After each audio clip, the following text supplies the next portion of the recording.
Buenos días, leones cramerianos, ¿cómo están? El día de hoy vamos a desarrollar la tercera y última parte del tema de la Guerra del Pacífico. Como ustedes recordarán, anteriormente habíamos hablado acerca de las causas y de los antecedentes que habían generado la Guerra del Pacífico. Y habíamos hablado también de la primera fase de la guerra, ¿no? Dentro de ellas habíamos señalado que la primera fase de la guerra implicaba pues un enfrentamiento en el mar, ¿no? ¿Por qué razón? Porque para poder desplazarse hasta puntos estratégicos dentro del territorio enemigo, los chilenos obviamente necesitaban avanzar rápidamente, como la región que corresponde a Antofagasta y también Tarapacá, pues eran zonas prácticamente desérticas. Hacer un recorrido por tierra definitivamente aseguraba pues una muerte, ¿no? Es decir, los soldados irían, si es posible, por tierra, pero enfrentando pues una serie de dificultades y principalmente la escasez de alimentos como de agua. Por esa misma razón era necesario que el recorrido se hiciese por mar.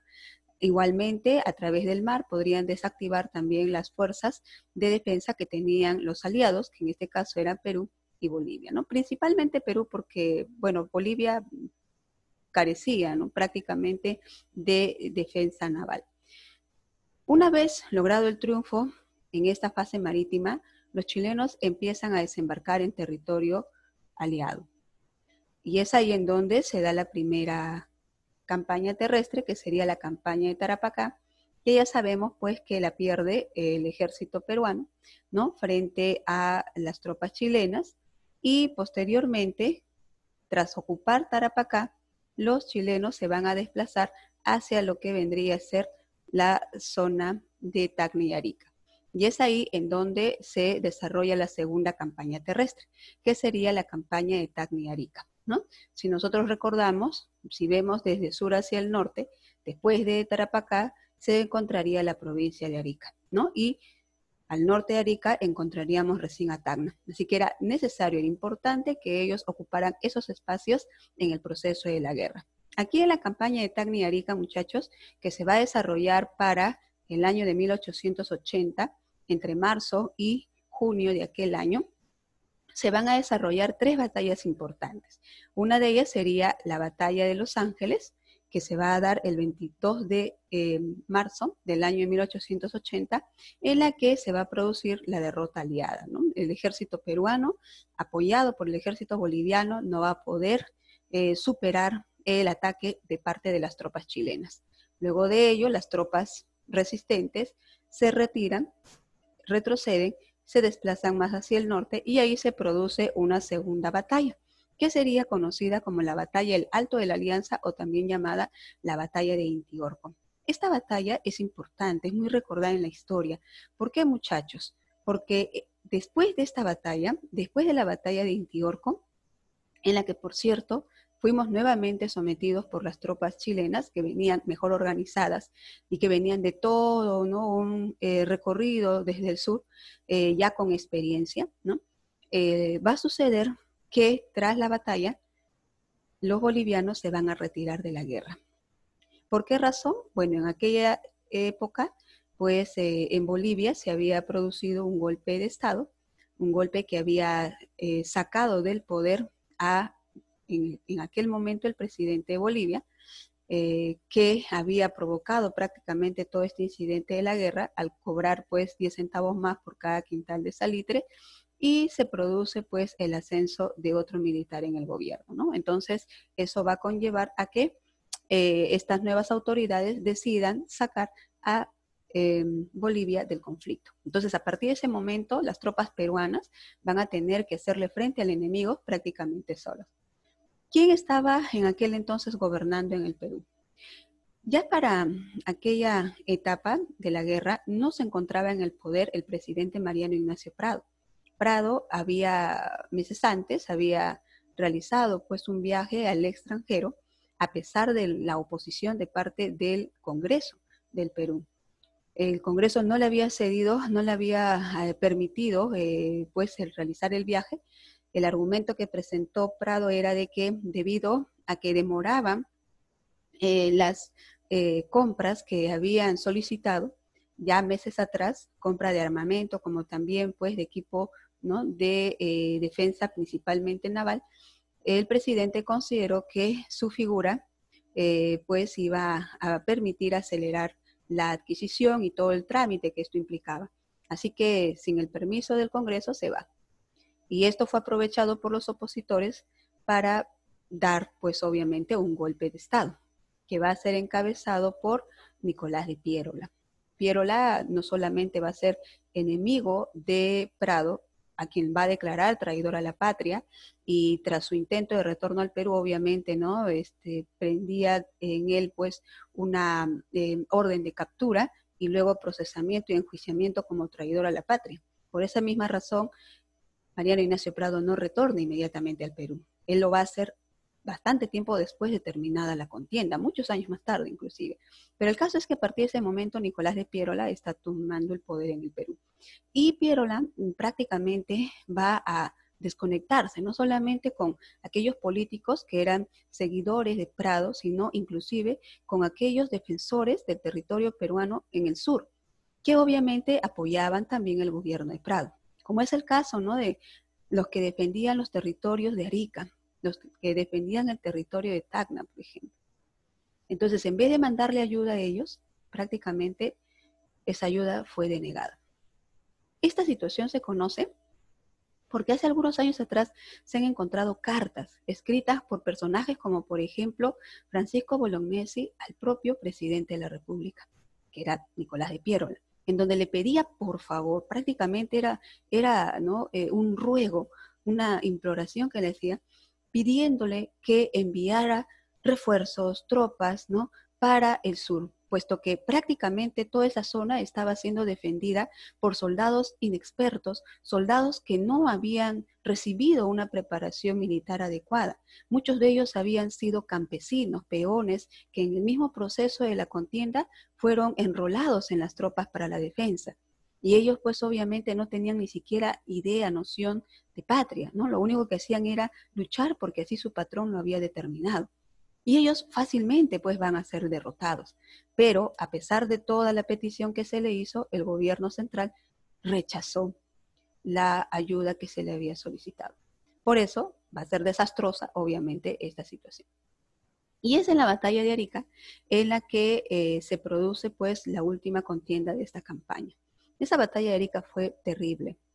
Un día antes, horas antes de que la batalla se diera, ocurrió que un representante del ejército chileno, llamado Juan de la Cruz Salvo, fue a visitar, obviamente, a los jefes del ejército peruano defensor de la zona de Arica. Dentro de ellos estaban personajes como Bolognesi, como también Alfonso Ugarte y otros más, ¿no? Entonces les solicita la rendición, les dice que se rindan pacíficamente, porque de lo contrario, pues, ¿no?, los chilenos siendo superiores, lo único que iba a ocurrir era que ellos pues iban a imponerse sobre las tropas peruanas. Y es ahí en donde Francisco Bolognesi, tras llevar a cabo una sesión rápida y decidir todos ellos, ¿no?, la situación que se llevaría a cabo, en ese proceso es que sale y le dice que la decisión que habían tomado todos los jefes de la defensa pues era mantenerse en pie de lucha. Y es ahí en donde pronuncia su célebre frase, ¿no?, que es la de defender hasta quemar el último cartucho. Juan de la Cruz Salvo le da la mano, se retira y horas más tarde se reinicia la campaña. En aquella oportunidad, lo que ordenó pues el jefe del ejército chileno fue que no quería enemigos vivos, no quería prisioneros de guerra, que todos los enemigos tenían que ser ejecutados, en el campo de batalla como también posteriormente. Así que la batalla de Arica fue una batalla muy sangrienta, ocurrida el 7 de junio del año de 1880. En esta batalla murieron los peruanos, prácticamente en manos de muchos chilenos, y finalmente, miren, en esa misma contienda es que ocurre la muerte de Bolognesi y también pues el sacrificio de Alfonso Ugarte, como la historia tradicional nos la cuenta. Luego de ello, tomado todo el sur, porque ya habían tomado Tarapacá, Arica y Tacna, los chilenos se desplazan hacia Lima. ¿Por qué razón? Porque a pesar de que habían logrado vencer en esa contienda, ocurría que todavía el ejército y el gobierno central del Perú no tomaba la decisión de rendirse. Es decir, ya se había ganado en toda la zona sur, pero no se había firmado un pacto de paz, a pesar de los intentos que se dieron para que esa situación se llevara a cabo. Y finalmente, muchachos, lo que va a suceder es que las tropas chilenas van a avanzar hacia Lima. Y en Lima se van a desarrollar dos campañas, que vendrían a ser la campaña de San Juan y la campaña de Miraflores. ¿Ya? Pero miren, vamos a ver estas imágenes de aquí que nos hablan acerca de lo que ocurrió en la batalla de Arica, ¿no? Aquí tenemos una escena de la batalla, en el centro está Francisco Bolognesi, que obviamente va a luchar, como bien lo dijo, ¿no? Hasta quemar el último cartucho. Un poquito más abajo tenemos una imagen muy conocida, muy recordada de la historia de la guerra, que se conoce como el repase. ¿En qué consistió el repase? El repase fue pues una medida tomada por los chilenos en el proceso mismo de la guerra, que consistía en, al término de la batalla, horas más tarde, retornar al campo de batalla con la bayoneta, ¿no? Que era el arma que ellos utilizaban, a la cual le habían amarrado, ¿no? Obviamente una espada, un puñal, y con esa arma se metían para buscar a sobrevivientes. Si encontraban a un soldado peruano que había sobrevivido a la contienda, ahí mismo lo remataban. Esa escena se recuerda como el repase, y fue una actitud muy cruel de parte del ejército enemigo, ¿no? Que obviamente pues tenía que asegurar la muerte de todos los soldados peruanos para así seguir avanzando, ¿no? Así que esta situación fue terriblemente desastrosa. En el caso de Lima, ¿qué sucedió? Miren, para que Lima pudiese ser defendida, era necesario que toda la población civil se pudiese también involucrar. Si bien es cierto, en Lima se encontraba, ¿no?, el ejército peruano, pero este pues era insignificante en comparación a las tropas chilenas, sobre todo en experiencia. Por esa misma razón, lo que hacen es convocar a la población civil para que participe. En aquella convocatoria para la defensa de la ciudad, muchachos, participaron oficinistas, participaron comerciantes, trabajadores manuales, alfareros, ¿no? Al igual que ellos, los maestros y estudiantes universitarios, como el caso de la Universidad Nacional Mayor de San Marcos. Imagínense ustedes a un maestro universitario empuñando un arma para luchar, inclusive menores de edad, porque había muchachos de hasta 14 años que también estuvieron en la defensa de Lima, ¿no? Se dice que todos los días en el atardecer se llevaban a cabo prácticas en la Plaza Mayor de Lima, en la Plaza de Armas, pero lamentablemente la superioridad y sobre todo la experiencia que tenían los chilenos va a jugar obviamente en contra de los defensores de la capital. Y es ahí en Lima en que se producen dos batallas, una que va a ser la batalla de San Juan y la otra que vendría a ser la batalla de Miraflores. La batalla de San Juan va a abarcar, obviamente, al igual que Miraflores, la zona sur de Lima. Distritos, ¿no?, como Chorrillos, como lo que vendría a ser hoy en día, pues, San Juan de Miraflores, serían escenarios en donde inicialmente se va a dar la batalla. Eso va a ocurrir un 13 de enero del año de 1881. Y en aquella oportunidad, en la batalla de San Juan, se va a producir la derrota peruana. Una vez logrado entrar a Lima, para los chilenos obviamente esta era una gran celebración, lo primero que hicieron fue prácticamente saquear la ciudad, el distrito de Chorrillos. Chorrillos no solo fue saqueado, saquearon los almacenes de alimentos, donde también estaban pues conservados los licores, abusaron de muchas mujeres al entrar a la ciudad de Chorrillos, sino que horas más tarde de todos estos actos vandálicos incendiaron a la ciudad de Chorrillos. Esta imagen que ustedes están observando corresponde al año de 1881 y muestra cómo quedó Chorrillos tras el ataque perpetrado por los chilenos. Luego de ello, los chilenos volvieron a enfrentar a las tropas defensoras de Lima en la batalla de Miraflores. En aquella oportunidad, nuevamente, va a ocurrir la derrota peruana. Es decir, hasta el momento que estamos narrando la historia de la guerra, tanto en la zona sur como también en la capital, solamente se habían venido sumando derrotas tras derrotas, ¿no? Luego de ese trágico suceso, va a ocurrir, muchachos, que los chilenos van a tomar el control de la ciudad. Para aquel entonces, Nicolás de Piérola ya no estaba en la capital. Nicolás de Piérola se había desplazado hacia la zona del sur y posteriormente se va a retirar del Perú. Así que aquí lo que había hecho el Congreso en la capital era establecer un gobierno provisional que estaría a cargo de Francisco García Calderón, que tendría como objetivo negociar con los chilenos el acuerdo de paz, ¿no? Pero lamentablemente ese gobierno provisional no va a tener éxito en esa intención. Más bien el propio presidente provisional va a terminar siendo tomado como prisionero de guerra por los chilenos. Así que los chilenos se van a sentar a gobernar en la capital tras inicialmente haberla saqueado. Por ejemplo, saquearon la Biblioteca Nacional.